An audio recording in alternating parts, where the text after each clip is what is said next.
Vamos a ver qué es Pesaj. Hoy es jueves 5 de abril 2012. Es el Pesaj 5772 en la Fundación Yehiel Foundation.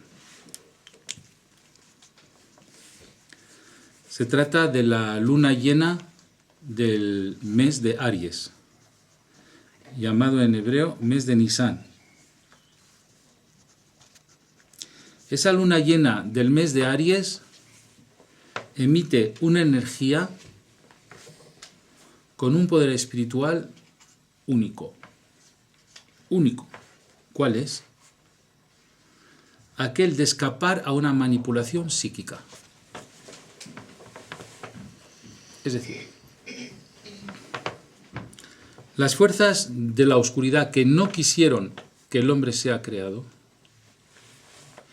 y que se opusieron a que el hombre sea creado y que de todos modos el hombre fue creado, bajaron a la tierra para destruir al hombre. Al bajar a la tierra para destruir al hombre se encarnaron. Al encarnarse tuvieron que morir, porque todo cuerpo muere.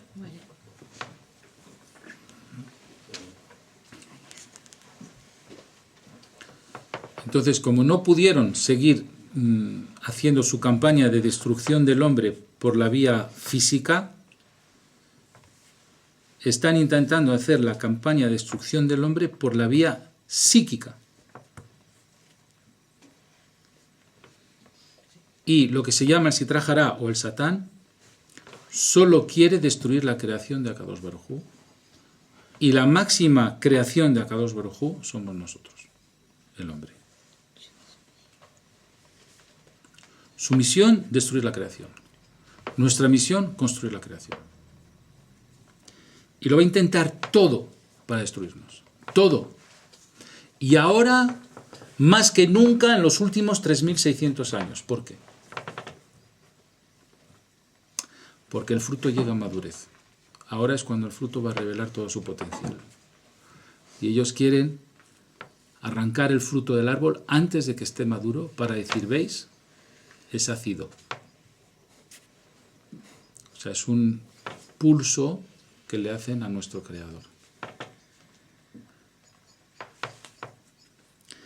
El Creador nos ha dado la fiesta de Pesaj, es decir, la luna llena de Aries, del 15 de Nisan, para enviar a la tierra una energía capaz de contrarrestar esta manipulación.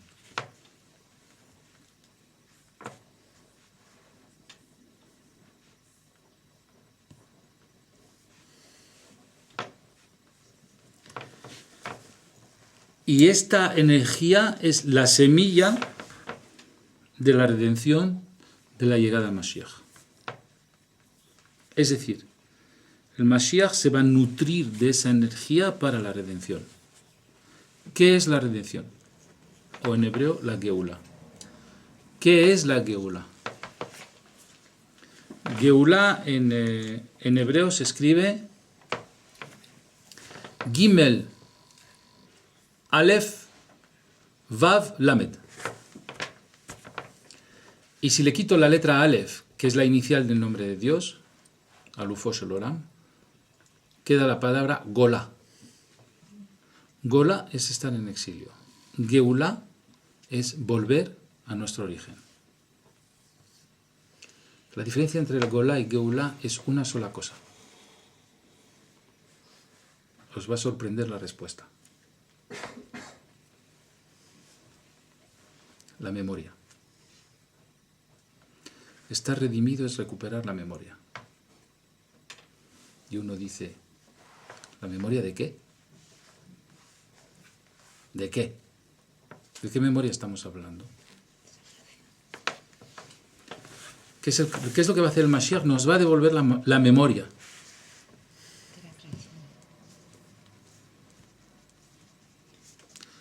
Porque cuando Dios nos creó, no nos creó con este cerebro que funciona al 10%. Nos creó con un cerebro que funciona al 100%.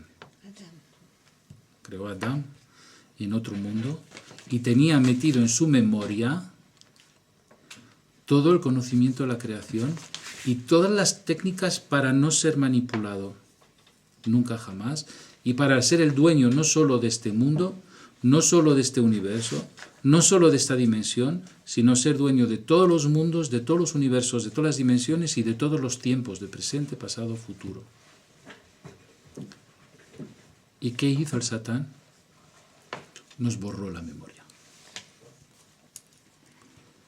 Imaginaros un matemático como Einstein, que está a punto de encontrar la fórmula universal y que tiene un accidente de coche y pierde la memoria y ya no se acuerda de ninguna fórmula, ya no se acuerda de nada, no se acuerda ni de cómo se llama, pues se transforma en un matemático inútil. Y sin embargo era un genio con toda su memoria. Eso nos ha pasado. Nos han borrado la memoria. ¿Y dónde lo dice la Torá? La Torá nos cuenta en el Midrash que cuando estamos en el vientre de nuestra madre, Dios nos enseña toda la Torá, y al nacer viene un ángel, nos da un golpe aquí, debajo de la nariz, que es como una tirita que une la nariz a la boca. Es toda una simbología, habrá que explicarla ahora. No es algo físico. Y que perdemos la memoria, y que ya no nos acordamos de la Torá, y tenemos toda la vida para recuperarla. Y luego dicen nuestros sabios, no puedes. Necesitarías 5 vidas para estudiar toda la Torá. Así que nunca vamos a poder recuperar la memoria. A menos que nos enseñen a recuperar la memoria. Eso vamos a hacer hoy, recuperar la memoria.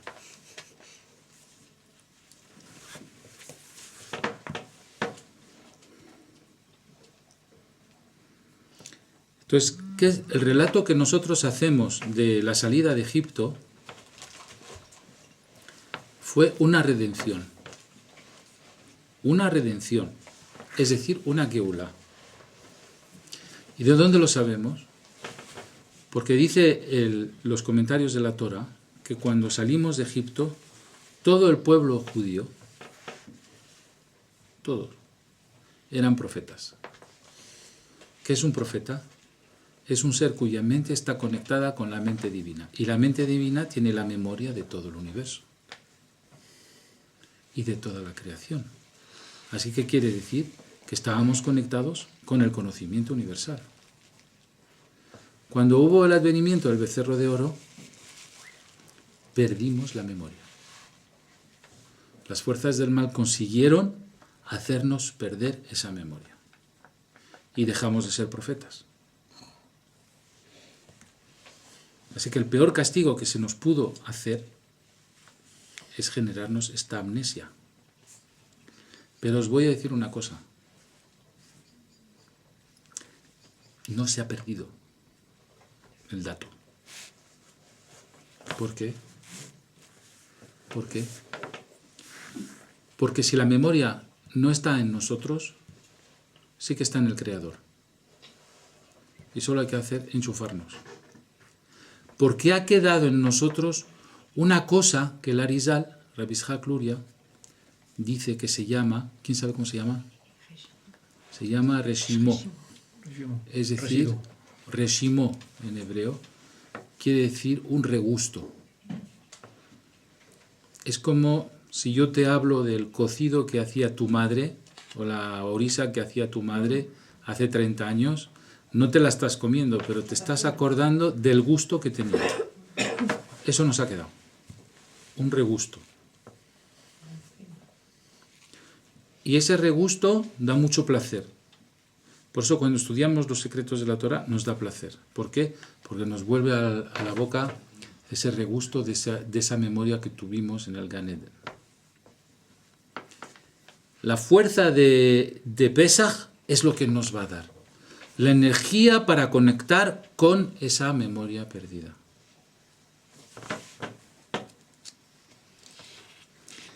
A la salida de Egipto hubo una redención, como os dije. Pero al llegar al Mashiach hay otra redención.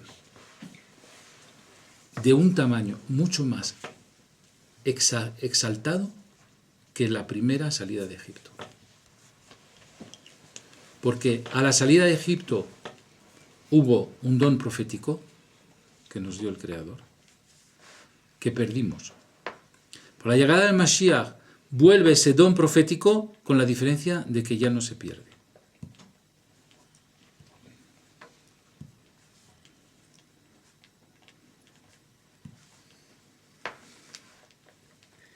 Y lo bueno que tiene la recuperación de esa memoria es que sabremos hacer intervenir la presencia divina en los asuntos diarios de nuestra vida, en cada momento de nuestra vida.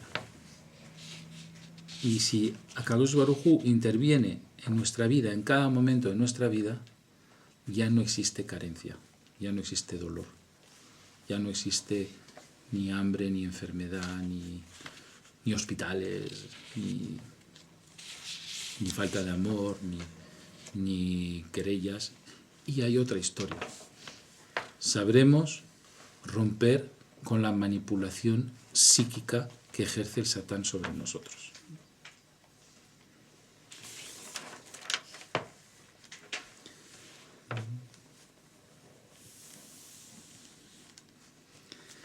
Eso es lo que se llama la esclavitud.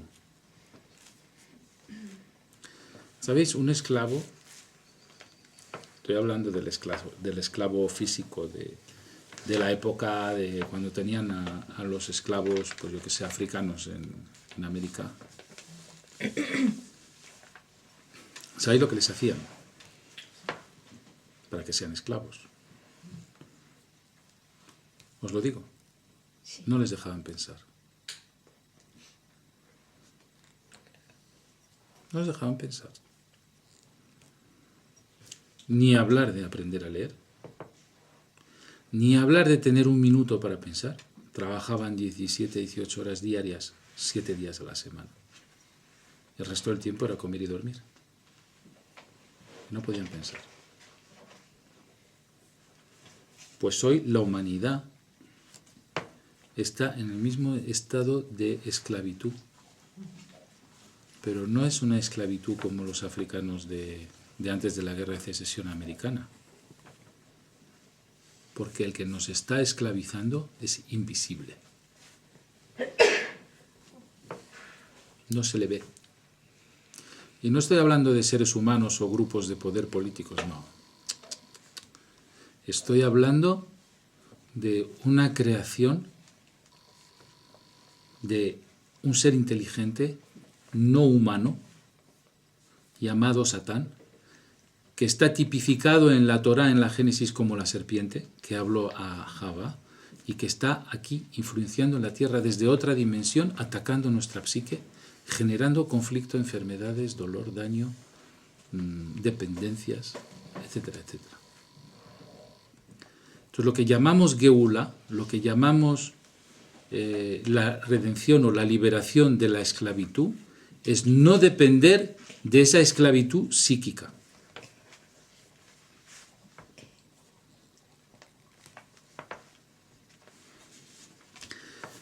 Entonces, el problema de la esclavitud psíquica es la siguiente. Primero, Akadosh Baruj Hu nos ha dado una serie de normas para estar en proximidad a Él y en esa proximidad poder recibir las bendiciones que necesitamos para nuestras necesidades. La esclavitud psíquica lo que hace es generar en nosotros comportamientos que nos aleja de Akadosh Baruj Hu y nos aleja de la bendición y nos aleja de la cobertura de necesidades, y viene lo que se llama la crisis o el caos. ¿Qué os parece? ¿Está la humanidad cerca de Dios con abundancia o está lejos de Dios con crisis y caos? ¿Qué os parece? ¿Cuál de las dos situaciones estamos viviendo? La segunda. La segunda. ¿Qué quiere decir? Que nos está marcando muchos puntos el Satán, muchos.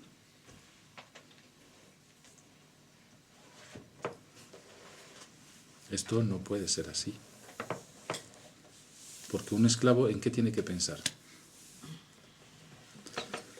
¿Sabéis? Yo me entrené en una escuela militar superior en Francia. Y estaba en una base atómica. Y en una de las clases que nos dieron, que estudiábamos 8 horas diarias, pues, además de los otros ejercicios, estoy hablando, yo tenía 23 años en aquel entonces, nos dijeron, si os capturan, tenéis que tener una sola idea, fugaros. Y yo os digo, si os hacen esclavos psíquicos, tenéis que tener una sola idea, escapar de eso. Hay que escapar. ¿Con qué energía? Con la de Pesaj.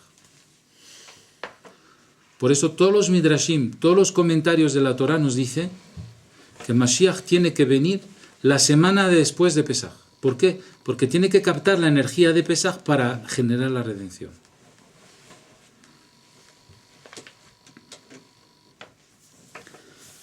Entonces, hay 4 niveles de intervención divina en nuestra vida. Y nosotros tenemos que acceder al 4. Entonces, os voy a explicar cuáles son y luego lo vamos a asociar con los ritos del Seder de Pesaj. El primer nivel de intervención de la presencia divina en nuestros quehaceres diarios, ¿cuál es?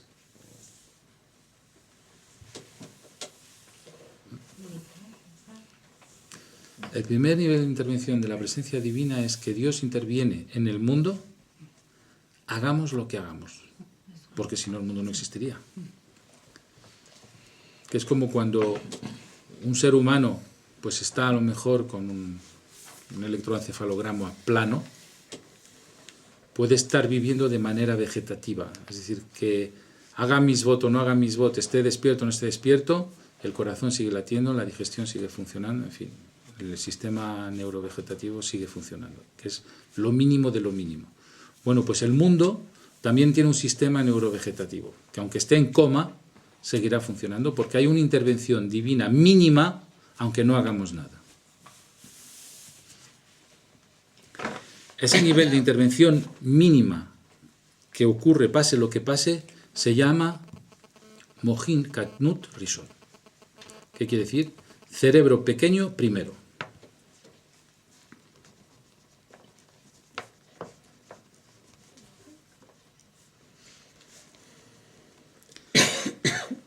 Y está ligado con los primeros vasos de vino que tomamos durante el Seder de Pesaj.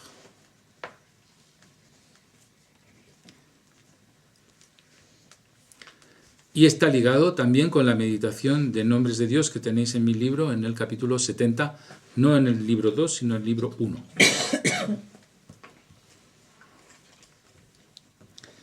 El segundo nivel de intervención divina en los quehaceres de nuestra vida es una intervención divina provocada por nosotros.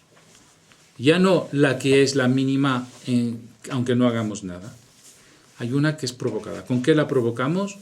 Con mitzvot y con alajot. Es decir, cumpliendo las leyes de la Torá del Shulchan Aruch. Ese ya es un nivel de intervención divina. Provocado, inducido. Que es mucho más intenso que el mínimo indispensable para que el mundo siga existiendo, si no el mundo no estaría. Eso también está ligado con el consumo de los vasos de vino de Pesaj. Sabéis que hay 4 vasos de vino que tomamos en Pesaj y 4 trozos de matzá. Son 3 matzot, pero una se parte en 2, así son 4 trozos de matzot, que es el panácimo. 4 trozos de panácimo.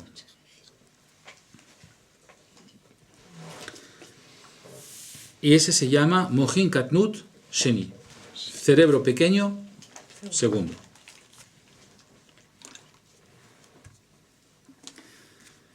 El tercer nivel de intervención divina, ese ya es muy fuerte en nuestra vida. Ese ya, además de las misbot y alajot, está ligado con Shabbat, con el cumplimiento de Shabbat, y con el cumplimiento de las fiestas, Hagim. Pesach, Shavuot y Sukkot son los Hagim. Entonces, aquel que cumple Shabbat y Pesach, Shavuot y Sukkot, además de las alajot, ese está provocando una intensa intervención divina en sus quehaceres diarios. Y ese es llamado Mohin Gadlut Rishon. Cerebro grande primero.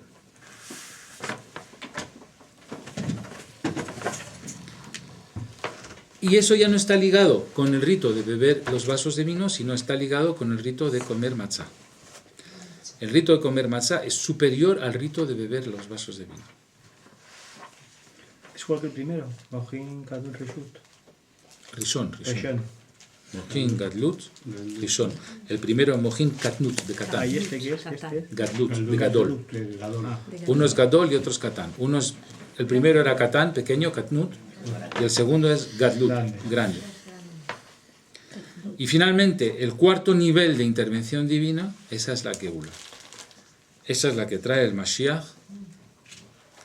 Es una hiper intervención divina en todos los quehaceres del mundo y de nuestra vida diaria. Y esa es llamada Mohin Gadlut Sheni.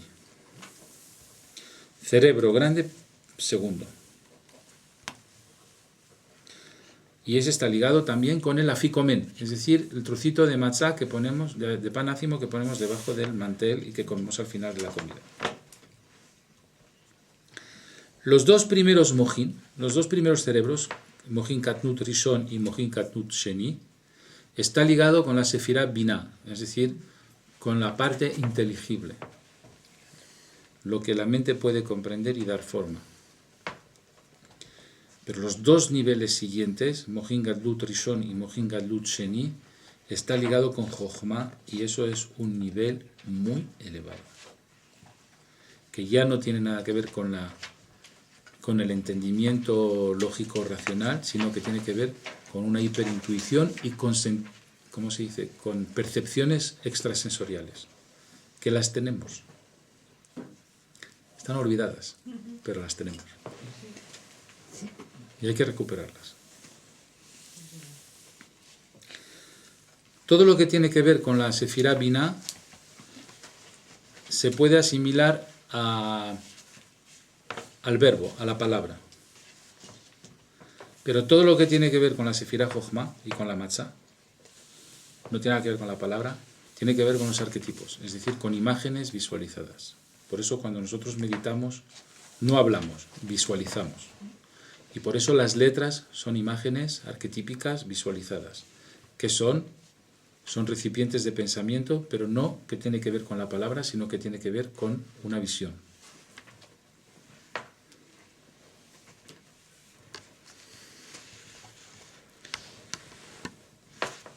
Todo lo que tiene que ver con Binah está ligado con el mundo consciente, y todo lo que tiene que ver con Jochma está ligado con el mundo subconsciente. Es decir, todo lo que tiene que ver en el rito de Pesaj con el vino es la conciencia exterior, y todo lo que tiene que ver con la matzá es el subconsciente interior. Estoy intentando simplificar una ingeniería divina que es realmente compleja.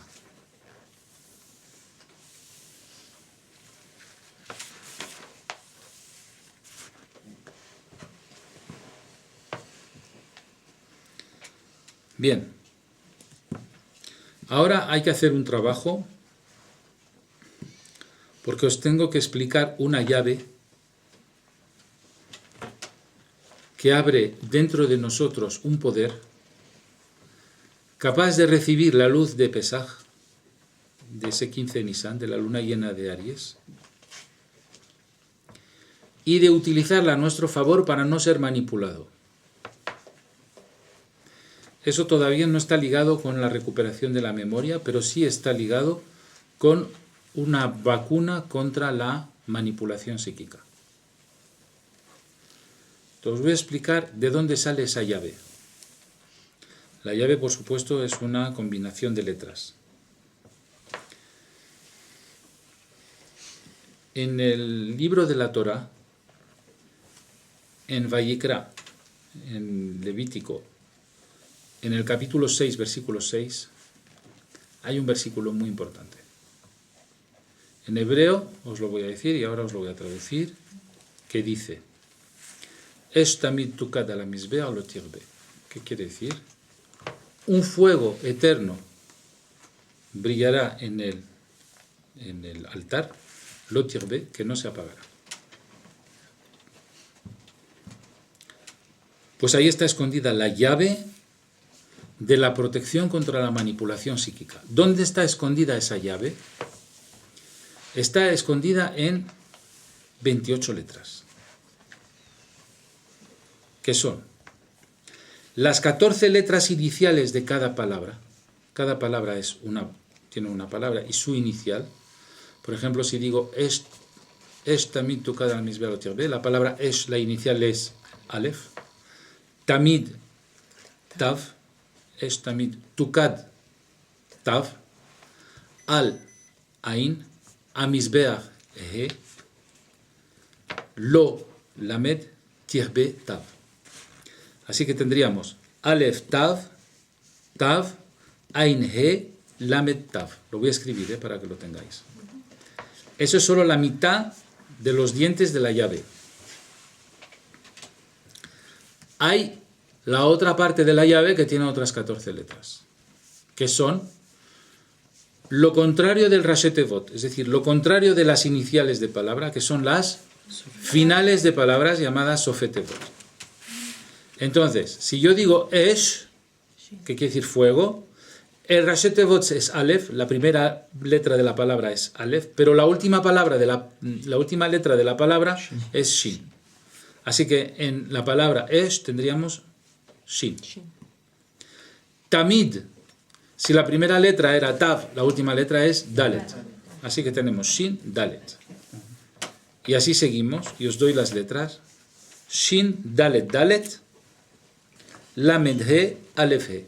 Todo esto hay que escribirlo. Pásamelo que te lo escribo. Dalet, Dalet, Lamed, He, Aleph, He. A, Aleph, He. Shin, Dalet, Dalet, Lamed, He, Aleph. Shin, Dalet, Dalet, Lamed, He, Aleph, He.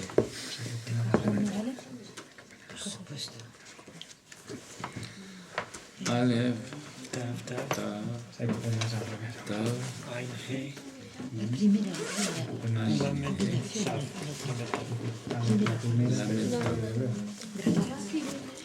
Y voy a poner aquí las vocales también.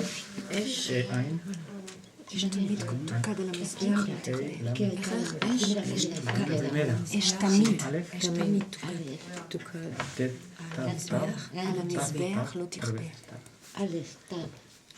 Ain, Aquí lo tenéis. Estas son los Rashi Tevot, principio de palabras. Es tamid tukad al amizbeach lo tirbe. Son las iniciales. Esta es la mitad de la llave.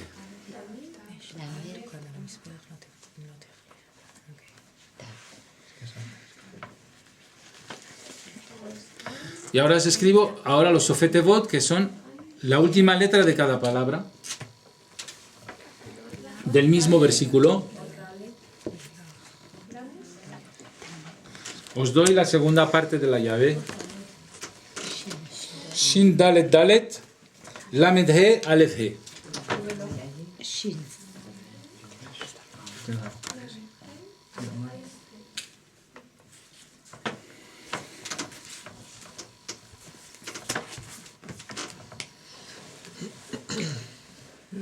Una cosa. Después de la lame dices hey. No es het. Lo tirbe. לא תכבה. Sí, pero es אש תמיד תוקד על המזבח. Lo tirbe. לא תכבה. Acaba en C. Sí, la última. entonces Pero este- yo estoy hablando después de la lame. He o Bet. Porque es אש תמיד תוקד על המזבח. Sería Het. Sí, Puede es ser. het no hey. Aquí, después de la... La lamed. Es Het. Puede ser que esté cerrado aquí. Sí. Vale, Mizbeach. המזבח. Lo tengo medio cerrado. Pero מזבח. Sí, es het. es una Het. Es una Het. Correcto. Espera, espera. Shin, Dalet, Dalet, Lamed, Het, Aleph, He. Correcto. Albert, en la Lamed primera, que es el puntito de la Lamed, supongo yo, ¿no? La vocal. Es una O. Es una O, ¿no? Sí, pero es de el la puntito de la arriba. Lamed, ¿no? Arriba a la izquierda, sí, de la Lamed. Lamed. Sí, o sea, que el puntito está... Es una O. He, si, chimba. ¿Queréis que os lo pase el cuadrículo? Toma, pasa. El primer Lamed es una O, un punto arriba a la izquierda. Y Tav, Y la Tav, una I, un punto abajo a la izquierda. es importante acordarnos también de los puntos, ¿no? Para... Claro, hay que tenerlo. J'ai pas vu le chien. Sí, pero porque Tu n'as pas vu le shin, le quoi? J'ai pas vu le deuxième signe. Tiens, tiens. ¿Por qué son importantes los puntos si al fin y al cabo en la Torah solamente están las letras, no están las vocales? Porque las vocales salen de otros versículos que tienen otra intención. ¿Ha vuelto a ir? Ahora, os voy a enseñar una cosa. Las letras que componen esta llave, ¿cuántas son? 28. 14. 14. 14. Son 14. 14. Bueno, 14 que es ¿Cómo 14? 1, 2, 3, 4, 5, 6, 7, 8, 9, 10, 11, 12, 13, 14. Son 14, sí.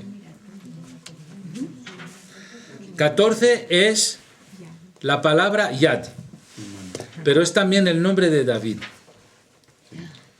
Y la redención viene del rey David. Bueno,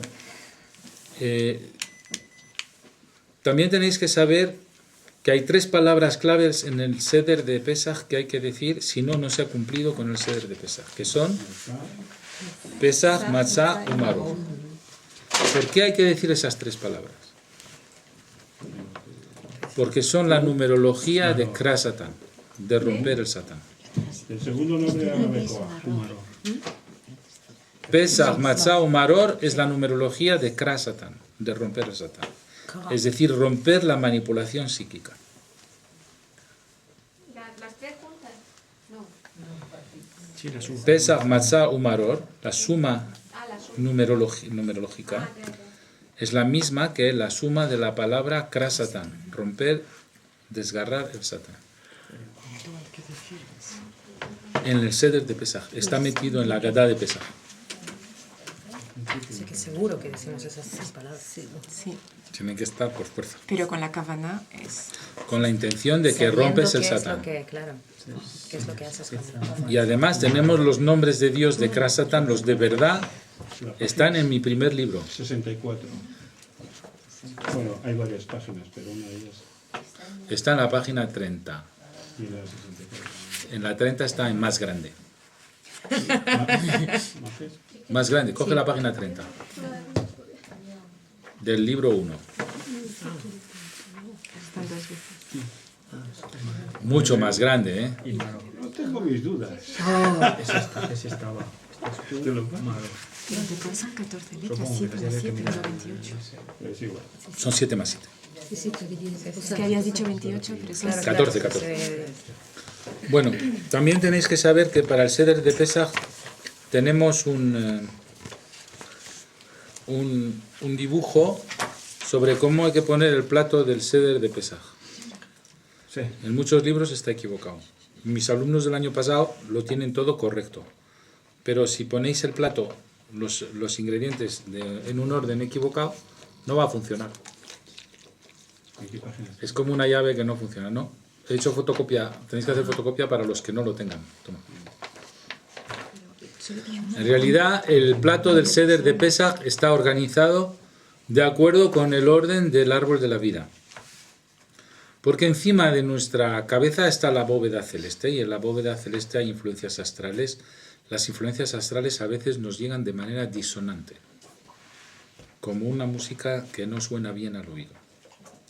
Y cuando nos vienen ondas o vibraciones o resonancias disonantes, las circunstancias de nuestra vida son penosas.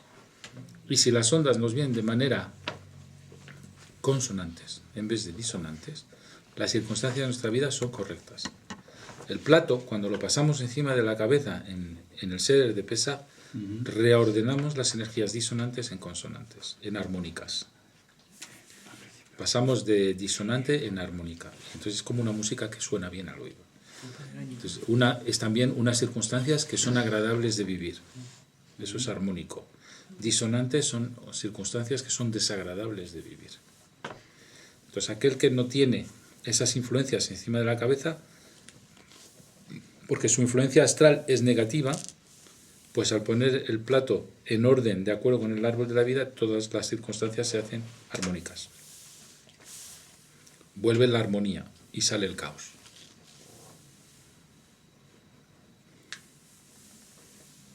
O sea que os puedo decir que el Seder de Pesaj es una energía que va a durar 3 o 4 horas, máximo. Y que nos jugamos la felicidad o la infelicidad haciendo un buen Seder o no. De eso puede depender la felicidad del año. Y cuando digo del año, porque el mes de Nisan es considerado la cabeza del año, así lo dice la Torá. Jodesh Hodashim, que es el mes de los meses, el mes de Nisan, el mes de abril es el mes de los meses. Porque considera el año solar de abril a abril. Lo que nosotros llamamos Rosh Hashanah en el mes de Libra, en Tishri, es el año lunar. Pero lo que dice la Torah, que es de verdad la cabeza de año, es el mes de Nisan. Luego está la semilla de todo lo que va a ocurrir los próximos 12 meses de abril a abril.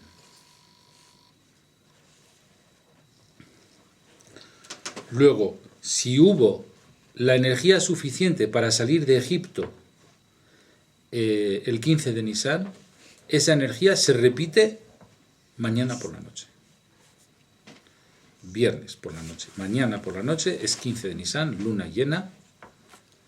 Y cuando hagamos el Seder tenemos que saber que hay un poder espiritual que no se va a repetir en todo el año y que necesitamos captar para protegernos de la manipulación psíquica del Satán. Si habéis entendido esto, creedme, habéis entendido mucho de esta fiesta. ¿Alguna pregunta? Estas letras de los Rashi Tevot y Sofet Tevot del versículo que nos has dicho, ¿hay que meditarlo? ¿O hay que...? Hay que meditarlo justo después del Seder. ¿Cómo funciona? ¿Primero el uno y luego el otro? ¿O las 14 letras seguidas? Las seguidas. O sea, como una palabra enorme de 14 letras. Meditar eso al final. Hay que meditarlas, visualizarlas, pensar en ellas, verlas, cerrar los ojos, verlas, cerrar los ojos, etc. Que las sepa iluminar, mejor. Y están todas con las vocales naturales.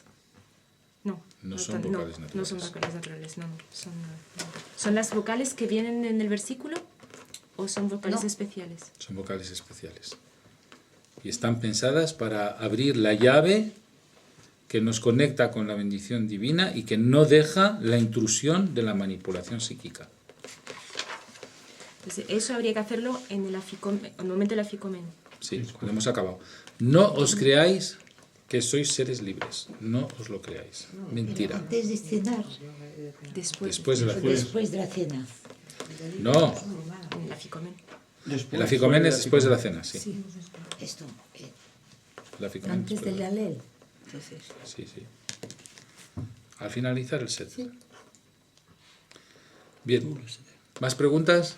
¿Podemos hacer algo para liberar la humanidad de esto? Es decir, que si lo hacemos para nosotros porque estamos haciendo el Seder, pero ¿hay alguna manera de proyectar esto para la Tierra o para el mundo?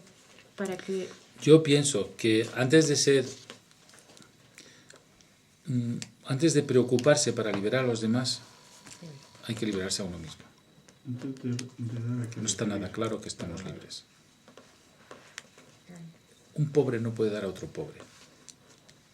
Un rico puede dar a un pobre. Y un esclavo no puede liberar a otro esclavo. Un libre puede liberar a un esclavo. Primero tenemos que liberarnos nosotros. Y no os creáis que estáis libres. No es verdad. Pasan muchas cosas y caemos mucho en las trampas del Satán. Constantemente.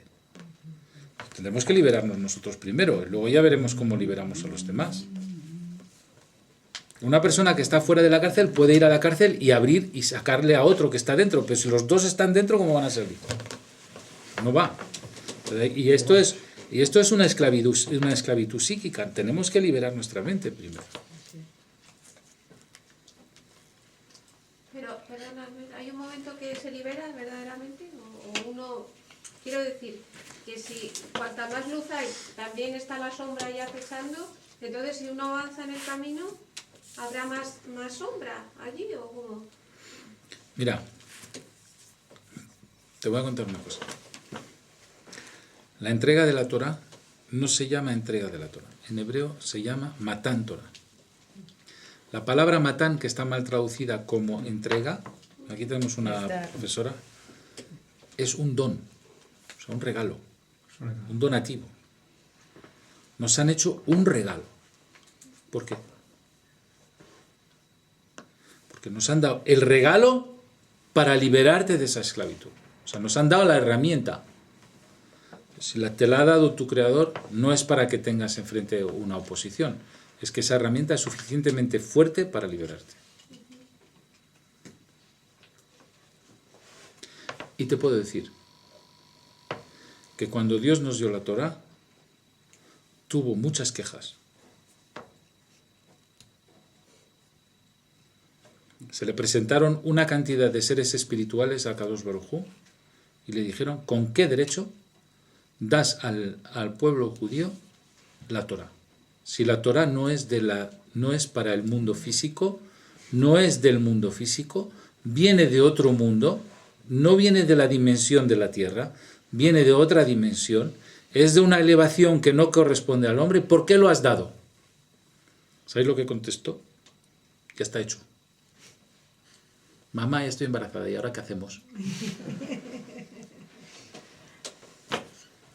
Y se lo dijo ya de 4 meses, o sea, ya no había salida. ¿Qué quiere decir? Que el Creador, que nos quiere mucho, hizo una trampa de acuerdo con todas las fuerzas espirituales, porque nos dio este regalo. Ahora, este regalo hay que saber comprenderlo y usarlo. Bien, vamos a hacer una pausa antes de hacer la meditación. Es precioso.